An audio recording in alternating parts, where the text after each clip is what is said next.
Como estrangeiro em Portugal. Chamo-me Fátima e venho de Alepo, na Síria. Há 2 anos cheguei a Portugal, sem língua, sem plano. Esta é a minha viagem da Síria até a minha nova vida em Portugal. Naqueles dias, o meu cotidiano era barulhento, quente e muito familiar. Mas a guerra tornou a vida perigosa e imprevisível. A minha família tinha medo, sobretudo pela minha irmã pequena. Discutimos muito tempo o que era seguro e possível. No fim, decidi partir sozinha para a Europa. O pensamento deixou-me orgulhosa, mas também muito triste. Tive de deixar amigos, vizinhos e a minha universidade. Na minha mochila havia apenas roupa, fotos e esperança. O meu pai deu-me uma pequena caneta azul. Ele disse: "Escreve cada nova experiência para aprenderes." Assim comecei um diário durante a longa viagem. Primeiro fui de autocarro até a Turquia. A fronteira estava cheia de pessoas, bagagens e militares. Eu sentia-me como uma folha ao vento. Esperei muitas horas por um carimbo no passaporte. Mais tarde, dormi em Istambul, na casa de amigos da minha tia. A cidade era colorida e barulhenta, como um mercado. Mas o meu destino ficava mais a oeste, para lá, de mares e fronteiras. Poupei dinheiro para um bilhete de avião para Lisboa. Cada dia, em Istambul, trazia novas histórias de viajantes.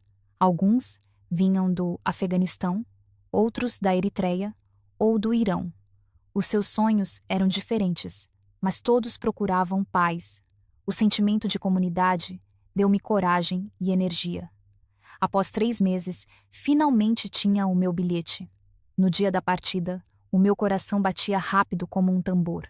Apertei a mochila e despedi-me baixinho. O voo durou 4 horas e foi tranquilo. As nuvens pareciam montes de açúcar. Ao meu lado, sentava-se um homem da Jordânia. Ele falava árabe e um pouco de português. Ele disse que o português soava claro como cristal. Eu ri e prometi a mim mesma praticar. Quando aterramos, senti cheiro de ar frio e café. Tudo parecia organizado, limpo e silencioso. Um letreiro dizia "Bem-vinda a Portugal" em muitas línguas. Senti uma mistura de alegria e respeito. Esperei muito na esteira de bagagens, mas ninguém empurrava. Isso surpreendeu-me logo. Um voluntário português mostrou-me o caminho para o comboio. Ele falou devagar e sorriu com gentileza. Respondi com o meu pequeno estoque de palavras em português. Ambos rimos da minha pronúncia. Nesse momento, percebi que a paciência é importante. A primeira noite, passei num centro de acolhimento. Muitas nacionalidades partilhavam um quarto grande. Ouvia turco, farsi, espanhol e português. Línguas estranhas soavam como música no escuro. Escrevi no diário: "Aqui começa o capítulo 0 da minha nova vida." Jurei a mim mesma ficar aberta e curiosa. O caminho seria duro, mas eu não desistiria. De manhã, o som dos sinos da igreja acordou-me. Na Síria, eu ouvia muitas vezes o chamado à oração. 2 sons, 2 mundos, mas ambos davam-me paz. Respirei fundo e senti nova coragem. Assim começou o meu primeiro capítulo português. Durante o pequeno almoço, conheci Samir do Afeganistão. Ele ofereceu-me chá preto doce. Comparamos palavras árabes e persas e rimos muito. Depois encontrei Maria de Espanha, que tocava guitarra. A sua canção falava de sol e liberdade. A música fez-me lembrar tardes de verão no Mediterrâneo. Senti ao mesmo tempo saudade e alegria. Mais tarde, chegou um assistente social e explicou regras importantes. Ele destacou pontualidade, ordem e respeito. Assenti, mas tomei notas no diário. À tarde, recebi um mapa da cidade e um passe mensal. Fiquei admirada com a rede densa de autocarros. Em Alepo, circulavam poucos autocarros, muitas vezes sem horário fixo. Aqui, cada minuto parecia escrito e previsível. Capítulo 2. Primeiros passos na nova cidade. Depois de uma semana, Mudei-me para um alojamento pequeno, nos arredores. A casa era limpa, clara e ficava junto a um parque calmo. Partilhei um quarto com a Maria e com uma mulher do Brasil. Ela chamava-se Ana e quase sempre sorria. O seu tom alegre ajudava-me contra a saudade silenciosa. Logo na primeira manhã, tivemos de visitar serviços importantes. Um voluntário, o Sr. Silva, chegou pontualmente às 8 para nos buscar. O seu carro cinzento já esperava. Motor ligado, mas ninguém pressionava. Ele explicou o amor português pela pontualidade. Assenti e pensei nos autocarros caóticos de Alepo. A primeira paragem foi na Câmara Municipal. Lá recebi um comprovativo de morada. A fila era longa, mas todos esperavam em silêncio. Um letreiro pedia que tirássemos senha e preparássemos formulários. Senti-me noutra terra de ordem. Depois, fomos ao Centro da Segurança Social. O Sr. Silva trouxe cópias, fotos e até canetas. A sua preparação impressionou-me muito. Na Síria, eu esperava horas pelos funcionários. Aqui, o processo durou apenas 20 minutos. Após cada balcão, o Sr. Silva agradecia com gentileza. Esse pequeno ritual parecia cheio de respeito. Ao meio-dia, fomos juntos a uma padaria. O cheiro do pão lembrou-me a casa. Provei um pão com queijo e pepino. Tinha sabor suave, mas agradável. Ana escolheu bolo doce e quase dançou de alegria. Maria pediu café forte, tal como em Espanha. Rimos das nossas diferentes tradições de pequeno almoço. À tarde, visitamos a escola de línguas para a inscrição. O edifício era moderno e pintado com cores vivas. Um grande cartaz mostrava Olá em muitas línguas. Senti logo curiosidade e um pouco de medo. A secretária falou devagar, entregou formulários e sorriu muito. Ela disse que o curso começava na próxima semana às 9. A pontualidade era importante, senão teríamos de esperar. Prometi a mim mesma nunca chegar tarde. Em frente à escola, encontrei novamente o Samir. Ele acenou feliz e mostrou os seus dicionários novos. Decidimos estudar juntos. À noite, sentamo-nos na sala comum. Ana contou sobre festas de samba no Rio. Maria falou sobre tapas espanholas e jantares tardios.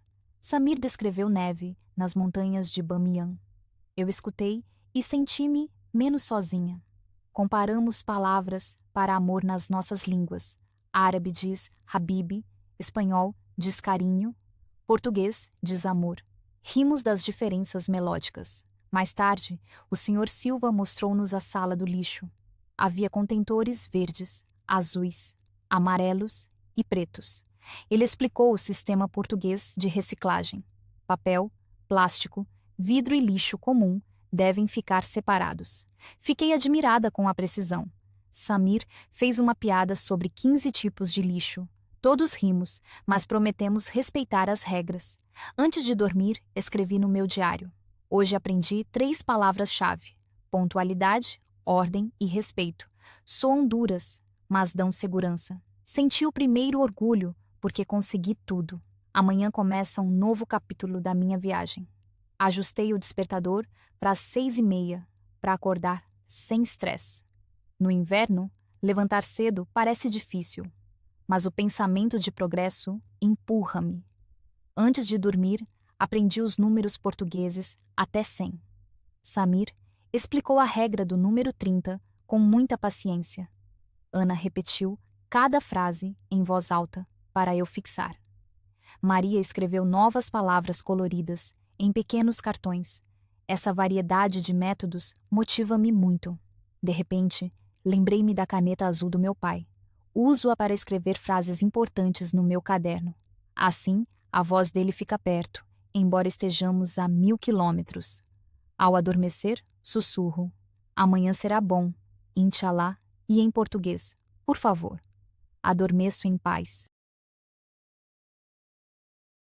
Capítulo 3. Primeiro dia de escola, nova família. Uma semana depois, começou o meu primeiro dia na escola de português. O ar de inverno estava frio, mas as minhas mãos tremiam de emoção. Eu vestia um cachecol grosso e levava a minha caneta azul da sorte. À porta já esperavam muitas pessoas de todo o mundo. Sorrimos uns para os outros, mesmo sem língua comum. Pontualmente às 9, uma professora abriu a porta. Ela chamava-se Professora Silva e tinha bochechas vermelhas e simpáticas. O seu olhar calmo deu-me segurança imediata.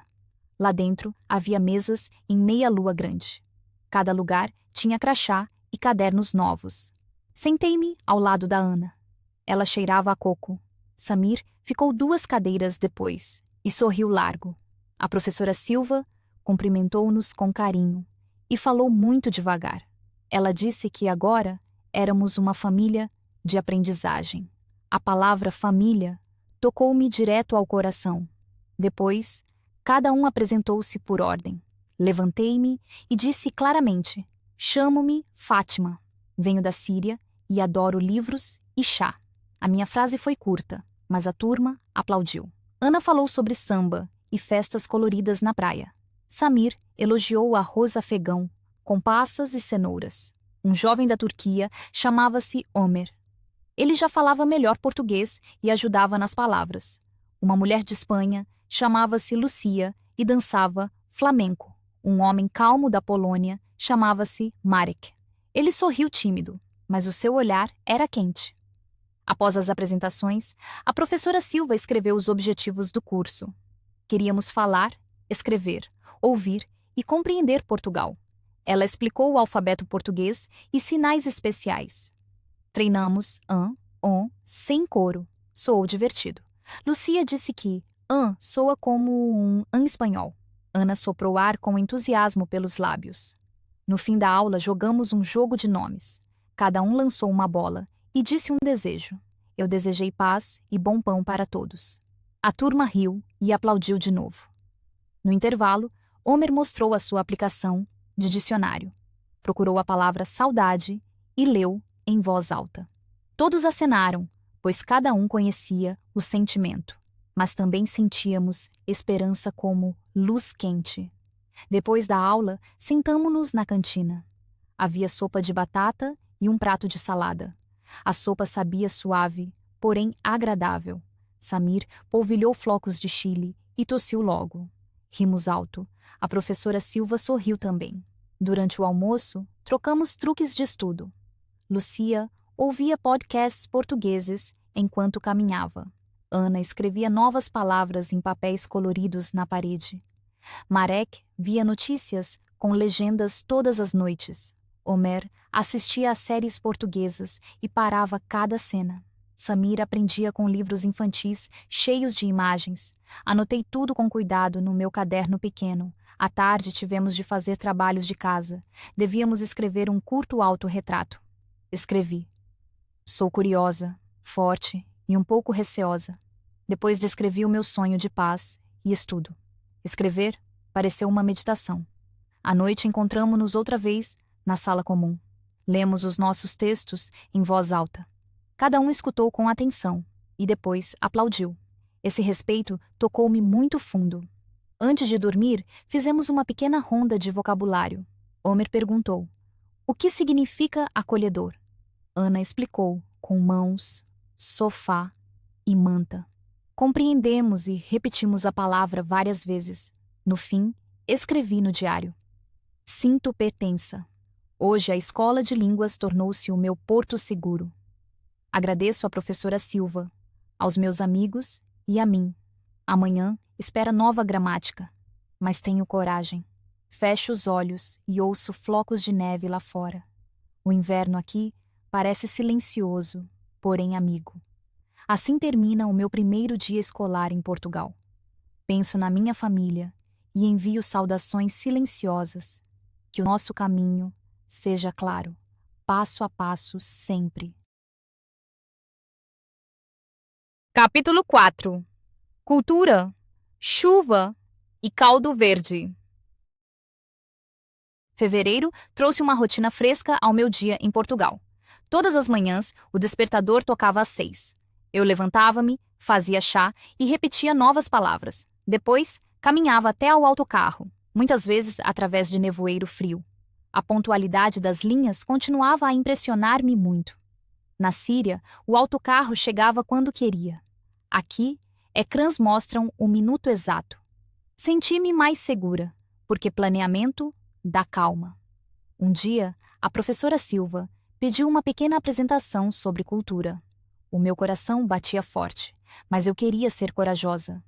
Escolhi o tema Hospitalidade na Síria. Em casa, recebemos convidados com café forte e tâmaras doces. Levei tâmaras verdadeiras para a turma. Ao provar, muitos olhos brilharam curiosos. Samir contou depois sobre a cerimônia do chá afegão. Lucia comparou os nossos rituais com a siesta e as tapas espanholas. Assim, aprendemos cultura com todos os sentidos. A professora Silva elogiou a nossa abertura e destacou a diversidade como força. Depois da aula, visitei uma festa de bairro no Centro Cultural. Uma vizinha, chamada Dona Costa, convidara-me. Ela disse que integração começa fora das salas de aula. A sala estava decorada com bandeirolas coloridas e fotos. Um pequeno coro cantou canções populares sobre rios e montes. Entendi poucas palavras, mas senti calor humano. Dona Costa apresentou-me a muitos visitantes. Ela chamou-me a nossa nova vizinha, da Síria. As pessoas reagiram com simpatia, deram apertos de mão ou um aceno.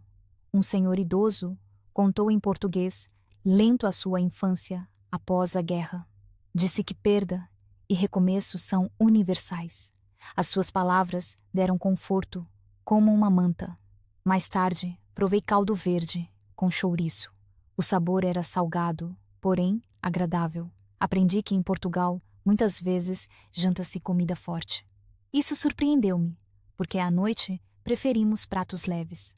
No caminho para casa, chovia suavemente. Chuva ainda é para mim um pequeno milagre. Cada gota lembrava açúcar sobre baklava. Estendi a mão e ri alto. Em casa, Ana e Maria esperavam-me com chocolate quente. Sentamo-nos no chão, contamos experiências e comparamos estereótipos. Ana pensava que portugueses são sempre sérios. Agora sabe que existe humor. Maria admirou-se de quão cedo as pessoas jantam aqui. Contei o meu primeiro choque cultural no supermercado. Lá, as clientes ensacam as compras muito rápido. Em Alepo, o vendedor faz isso muitas vezes. Senti estresse porque a fila esperava. Agora treino ter sacos prontos. Rimos desses pequenos dramas. O humor ajuda-nos a ver erros como passos. Mais tarde, Samir fez um quiz de gramática no telemóvel. Ele perguntou sobre a preposição certa com artigos. Discutimos e aprendemos de forma divertida. Antes de dormir, escrevi de novo no diário. A minha nota dizia: hoje sinto raízes lentas no novo solo. Frio, língua, pessoas e regras criam uma segunda casa. Termino a entrada com gratidão e esperança suave. No fim de semana seguinte, a escola organizou uma visita ao museu. O tema eram invenções portuguesas. Fiquei surpreendida com antigas prensas de impressão. Homer explicou por que essa técnica espalhou conhecimento. Senti orgulho pela humanidade. Não apenas por países. Samir fotografou cada painel para o seu caderno. Ana procurou instrumentos musicais e encontrou um piano antigo. Ela tocou 3 acordes com cuidado. O som soou quente. Um guia pediu-lhe para continuar. Todos os visitantes ouviram em silêncio, como se magia começasse. Estes momentos mostram como a arte constrói pontes. Depois da visita, bebemos sopa quente num café da cidade. Repetimos novas palavras: exposição, entrada, visita guiada, história. Lúcia sugeriu aprender uma canção portuguesa todos os domingos. Todos concordaram e escolheram o fado Canção do Mar. Boa ideia. Capítulo 5. Amizade e progresso. Março trouxe luz e dias mais longos para a minha vida portuguesa. Senti como o meu humor crescia com o sol. Também o meu português melhorou. Frase a frase, erro a erro. A professora Silva elogiou a minha pronúncia nos sons nasais. O elogio deu-me nova energia. Decidi praticar mais fora da aula. A escola ofereceu um programa de tandem com voluntários portugueses. Inscrevi-me logo. 2 dias depois, conheci Bruna, a minha parceira de tandem. Ela estuda serviço social e adora plantas. Encontramo-nos no Jardim Botânico, porque tudo lá era verde. Bruna trouxe um termo com chá de ervas. Contei-lhe sobre os bazares de Alepo e o cheiro das especiarias. Ela ouviu com atenção e fez perguntas simples. Assim pude falar muito, sem medo de erros. Bruna corrigia apenas gentilmente, quando eu pedia. Depois de 1 hora, senti-me leve como um pássaro. Planeamos encontrar-nos todas as semanas. Além da conversação, Bruna ajudou-me com linguagem burocrática. Ela explicou formulários, seguros e contratos de renda. Aprendi palavras como comprovativo, prazo e assinatura. Esses termos parecem secos, mas significam segurança. No fim de semana, convidei os meus novos amigos à minha casa. Queríamos cozinhar juntos e misturar culturas. Preparei mujadara, arroz com lentilhas e cebola frita. Ana trouxe feijoada, um prato forte de feijão. Lucia trouxe tortilha. Samir assou pão doce com cardamomo. Bruna veio também e trouxe salada de batata portuguesa. A cozinha cheirava logo como um mercado mundial. Rimos, cortamos legumes e ouvimos música de muitos países. Omer pôs música pop turca, que fez todos dançar. Até Marek balançou os ombros em silêncio. Durante a refeição, falamos de gestos típicos das nossas terras. Na Síria, mão no peito significa profundo respeito. Bruna surpreendeu-nos com o gesto português de brindar. É preciso olhar nos olhos, senão dá azar. Treinamos a rir e juntamos copos de sumo. Depois, jogamos um jogo de adivinhas, com objetos do dia a dia. Cada um descreveu um objeto. Os outros tinham de adivinhar. Assim aprendemos, de repente, muitos novos substantivos. A noite acabou, com um silêncio admirado e barriga cheia. Antes de dormir, senti gratidão, como luz quente. Escrevi no diário que amizade é a melhor gramaticirca. Ela explica sentido, regras e exceções num sorriso. No dia seguinte, a professora Silva mostrou o plano de testes. Senti nervosismo, mas também ambição. Em breve, iríamos avaliar oficialmente o nível A2. Bruna ofereceu-se para fazer testes de treino comigo. O apoio dela acalmou meu coração. À noite, repeti a ordem de frase, como um passo de dança. Sujeito, verbo, objeto, tempo, lugar, disse eu com ritmo. Samir marcou o compasso na mesa. De repente, o português pareceu quase musicirca. O medo de erros encolheu como neve ao sol. Percebi que aprender precisa comunidade, paciência e riso. Com esse sentimento dormi profundamente e sonhei em português. Alguns dias depois, visitamos juntos o mercado semanal. Bancas coloridas vendiam queijo, flores, azeitonas e mel. Bruna mostrou-me palavras locais como caixa, balcão e prova. Treinei um pequeno diálogo com a vendedora. Bom dia, queria meio quilo de maçãs, disse eu. A senhora entendeu logo e elogiou a minha educação. Comprei também salsa fresca para a mujadara. O aroma lembrou-me festas de família em Alepo. No caminho de volta, Bruna e eu praticamos expressões portuguesas. Aprendi que dar para o torto não é positivo. Procuramos exemplos divertidos e rimos até chorar. À noite, repeti tudo com Ana e Samir. Eles contaram-me os seus provérbios preferidos em português e Dari.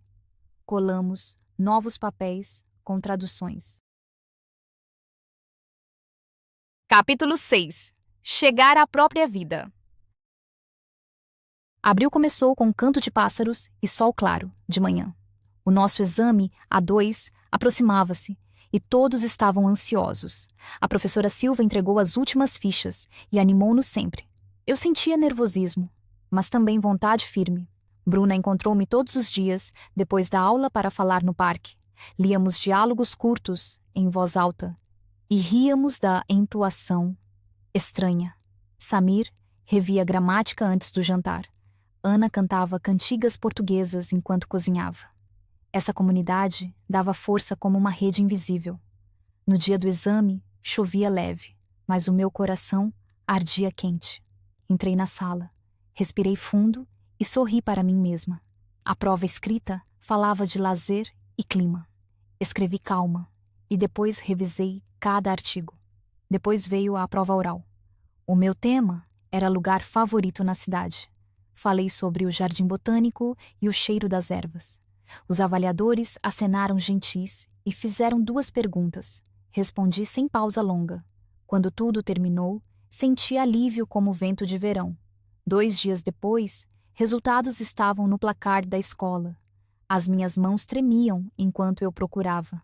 Ao lado do meu nome, lia-se: aprovada, com 80 pontos. Gritei de alegria. Samir saltou também. Ana abanou uma pequena bandeira do Brasil, como sinal de sorte.